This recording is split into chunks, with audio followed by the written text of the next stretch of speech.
자, 생명과학원 16번째 시간으로 척수에 대한 강의를 시작하도록 하겠습니다. 척수 같은 경우는 지난 시간에 배운 뇌와 같이 중추신경계에 속하는 기관이라고 볼 수가 있습니다. 자, 그러면 척수가 어떤 역할을 하고 그 다음에 어떻게 구성되어 있는지를 보도록 하겠습니다. 자, 척수를 보시면요. 척수는 연수에서 연결되어 몸의 등 쪽을 따라 아래로 뻗어 있으며 척추의 보호를 받는다라고 되어 있죠. 그래서 우리가 이해하셔야 되는 거는 척수는 신경이고요. 알겠죠? 척수는 신경이지만 척추는 이 척수를 보호하는 뼈다라고 이해하시면 되겠습니다. 그래서 이제 우리가 알고 있는 여기가 척추고요. 그 다음에 이 척추가 감싸고 있는 이 신경이 척수입니다. 그리고 이 척추와 척추 사이 우리가 많이 들어보셨죠? 얘를 디스크라고 얘기를 하죠. 그죠? 네. 다음, 척수는 뇌와 말초신경계 사이에 정보를 전달하는 역할을 한다. 그러면 이게 척추의 역할이 되겠네요. 이 척수죠. 그죠? 척수의 역할이 되겠네요. 자, 척수가 어떻게 생겼는지 보도록 하겠습니다. 간단하게 여러분 교과서에 어떻게 써 있냐 보면 척수의 겉질은 백색질이다 라고 되어 있고요. 겉질이 백색질, 다음에 속질은 회색질이다. 우리가 지난 시간에 뇌를 배웠잖아요. 그죠? 뇌는 그러니까 대뇌죠. 대뇌는 겉질이 회색질이었죠. 그죠? 그리고 속질이 백질이었잖아요. 속질이 백색질이었잖아요. 반대로 척수 같은 경우는 겉질이 백색질. 그러니까 신경 축삭 돌기가 모인 백색질. 그 다음에 속질이 신경세포체가 모여 있는 회색질이다라는 거 기억하시기 바랍니다. 자주 헷갈려가지고 문항에도 가끔 출제되는 문항이니까요. 잘 기억하시기 바랍니다. 다음 척추의 마디마다 알겠죠? 척추. 여러분이 알고 있는 척추 있죠? 그 목부터 시작하는 경추부터 시작해서 요추까지 이 척추 마디마다 이제 신경이 나오는데요. 네. 원심성 신경 다발이 한 쌍씩 좌우로 한 쌍씩이죠. 한 쌍이 나와서 전근을. 그다음에 등 쪽에 구심성 신경 다발이 하나씩 나와 후근을 이룬다라고 되어 있네요. 해당 내용은 우리가 그림을 통해 알아보도록 하겠습니다. 자, 우리 척추로 둘러싸여 있는 이 척수만 떼놓고 봤는데요. 보시면은 이 척수가 우리 등 쪽과 배 쪽을 구분하시는 게 가장 중요합니다. 자, 등 쪽과 배 쪽. 그러니까 등 쪽으로 들어오는 이 신경을 우리는 후근이라고 얘기를 하고요. 후근. 그 다음에 배 쪽으로 나오는, 그러니까 들어가는 신경하고 나오는 신경 잘 기억하세요. 이 신경을 우린 전근이라고 얘기를 합니다. 그래서 우리가 척수를 얘기할 때는 보통 이렇게 얘기를 하거든요. 뒤에서 들어와서 앞으로 나간다고. 그건 이따 설명하도록 하고 그런 개념으로 이해하시면 되겠습니다. 즉 우리가 후근, 등 쪽에서 감각신경이 들어와가지고 알겠죠? 감각을 받게 되면 척수로 이 척수의 연합 뉴런으로 우리가 이 정보가 전달이 되죠. 여기 연합 뉴런으로. 그 다음에 이 명령을 어디로? 전근을 통해서, 즉 운동신경 전근을 통해서 배 쪽으로 신경이 나오게 됩니다. 이게 척수의 구조라고 되겠죠. 조금 더 자세히 이해하기 위해서 알겠죠? 그림을 한번 그려보도록 하겠습니다. 좀 크게 한번 그려보도록 하죠. 우리 척수가 이렇게 있으면요. 척수 이렇게 조금 더 디테일하게 그려볼게요. 자, 척수가 이렇게 있으면 어떤 모양으로 그리셔도 상관이 없습니다. 근데 이건 너무 그러네.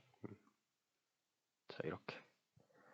자, 척수가 이렇게 있고요. 그 다음에 이제 이런 식으로 척수가 존재하게 됩니다. 자, 그러면 우리가 여기서 반드시 기억해야 될 이제 여기를 이제 한 단어로, 그러니까 척수의 구조를 한 단어로 요약하면, 한 줄로 요약을 하게 되면 어떤 말이 나오냐면은 척수는 뒤에서 들어와 앞으로 나간다. 바로 요약이 가능합니다. 자, 도대체 이게 무슨 말이냐라고 하면요. 자, 우리가 이쪽을 등쪽이라고 하고 이쪽을 배 쪽이라고 한번 해볼게요. 그러면 신경이 어떻게 이동하냐면요. 우리가 뒤에서 들어와서 앞으로 나간다고 했잖아요. 우리가 이제 감각기에서 받은 이 정보를요. 누가? 구심성 뉴런이 이렇게 받아옵니다. 그래서 척추로 전달하게 되죠. 척수로. 그러니까 이렇게 척수로 전달을 하게 되면 이 척수에 있는 척수를 구성하는 이 연합 뉴런이 이 정보를 받고 그 다음에 이 운동 명령을 알겠죠? 운동 명령을 이렇게 전달하게 됩니다. 그때 우리가 이렇게 뒤에서 들어오는 이 신경, 이 구심성 뉴런,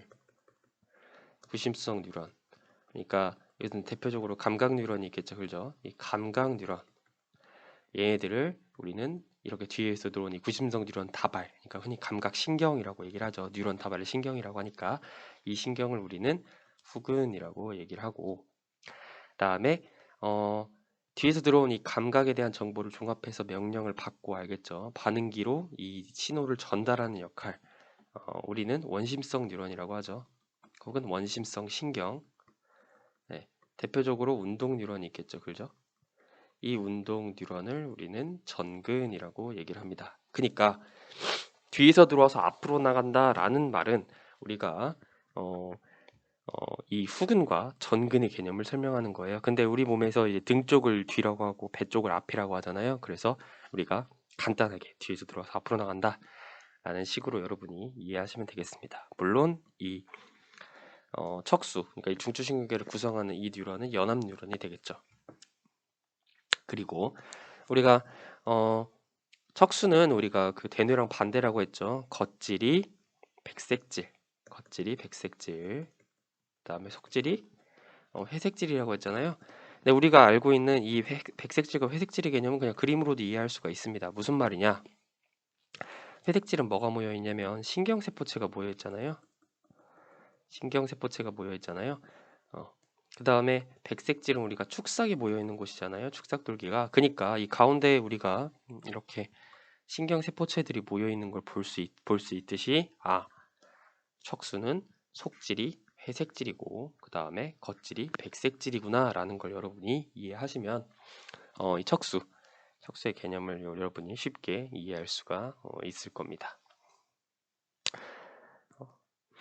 아까 우리가 척수의 역할을 배웠잖아요. 그죠? 뇌와 말초신경계 사이에 정보를 전달하는 역할을 한다고요. 그래서 우리가 받은 이 감각 있죠. 이 감각 중에 일부는 이렇게 척수를 통해서 뇌를 향하게 됩니다. 우리가 그 모든 감각 정보는 그 대뇌를 향해 가잖아요. 그렇죠? 감각령을 향해서 뇌를 향해 갑니다. 일부요. 알겠죠? 자, 그다음에 반사의 개념인데요. 반사는 이제 우리 몸에서 알겠죠? 위급한 상황이나 혹은 이제 우리 몸에서 자동으로 프로그래밍된 이러한 그 반응이라고 보시면 되겠습니다. 이제 우리는 이제 잘 느끼진 못하지만 반사는 이런 기능을 갖고 있는데요. 우선 첫 번째, 반사는요. 위급한 상황에서 먼저 반응을 한 후 이제 그 감각신경을 통해 대뇌에 정보가 전달됩니다. 우리가 일반적으로 알고 있는 의식적인 반응, 이 의식적 반응, 여기 나와 있는 의식적 반응이라는 건 뭐냐면 우리가 감각을 받으면요. 이거를 척수를 통해서 대뇌로 전달하고 이 대뇌에서 감각령, 연합령, 운동령을 거치면서 판단을 내린 그 정보를 다시 척수를 통해서 우리가 알고 있는 운동 뉴런 있죠. 원심성 뉴런을 통해서 우리가 이제 반응기로 전달하는 게 우리가 알고 있는 의식적 반응이에요. 우리가 의식적으로 이제 반응을 하는 거죠. 그죠? 그러니까 우리가 뭐 펜을 쓴다든지 글씨를 쓴다 이런 건 전부 다 이제 의식적 반응이죠. 그죠? 혹은 손을 더듬어서 뭐 우리가 어두운 곳에서 전원 스위치를 찾는다든지 이런 건데 반사라는 거는 너무나 위급한 상황, 그러니까 우리 몸이 위험이 처한 상황, 위급한 상황을 얘기하는 거잖아요. 그래서 어떻게 하냐면은 척수에서 알아서 판단을 합니다. 위급한 상황이네. 그러면 감각신경에서 척수로 명령을 보내고 척수로 이제 그 반응을 보내면은 척수에서 위험하다고 판단하면 바로 대뇌를 거치지 않고 알겠죠? 운동신경을 통해서 반응기로 일단 명령을 전달합니다. 근데 여러분이 헷갈리시는 건 뭐냐면 반사 과정에서는 여기 써 있죠. 반응한 후 감각신경을 통해서 대뇌에 정보가 전달된다. 정보가 전달되지 않는 건 아니에요. 대뇌의 정보 전달도 일어납니다. 그렇기 때문에 우리가 뜨거운 물건 만졌을 때, 그죠? 아, 뜨거우면서 손을 먼저 떼지만 아픔을 나중에 느끼잖아요. 그죠? 예, 어쨌든 대뇌의 정보를 전달하는데 그 대뇌의 정보에 전달하는 시간조차도 아까우니까 우리가 먼저 반응을 일으킨다라는 얘기를 여러분이 이해하시면 되겠습니다. 네. 그러니까 이제 이게 반사가 어떻게 이제 그 정보 전달 이 선후 관계가 어떻게 되는지를 설명한 내용이고요. 그다음 어, 이 이제 척수가 반사와 어떤 관계가 있느냐라고 하면은 당연히 이제 이 정보 전달 역할 배웠잖아요. 그죠? 근데 그 과정에서 이런 여러 반사들, 회피 반사, 무릎 반사, 배변 반사, 배뇨 반사 등의 중추다라는 거 기억하시면 되겠습니다. 그리고 이런 반사는 이런 역할을 가지고 있죠. 일반적으로 이 의식적 반응의 경로보다 짧기 때문에 위험으로부터 몸을 빠르게 보호하는 데 역할을 하고 있다라는 거 기억하시면 되겠습니다. 그래서 이런 식으로 우리가 이제 반사가 일어난다라는 걸 볼 수가 있는데요. 보시면은 이제 약간 반대죠. 이 대표적인 무릎 반사, 그러니까 무릎을 탁 치면 다리가 올라가는 거 있죠. 이걸 얘기하는 건데요. 이렇게 우리가 뇌로도 정보가 전달이 됩니다. 이런 식으로 뇌로 정보가 전달이 되는데 그 이전에 알겠죠. 이런 식으로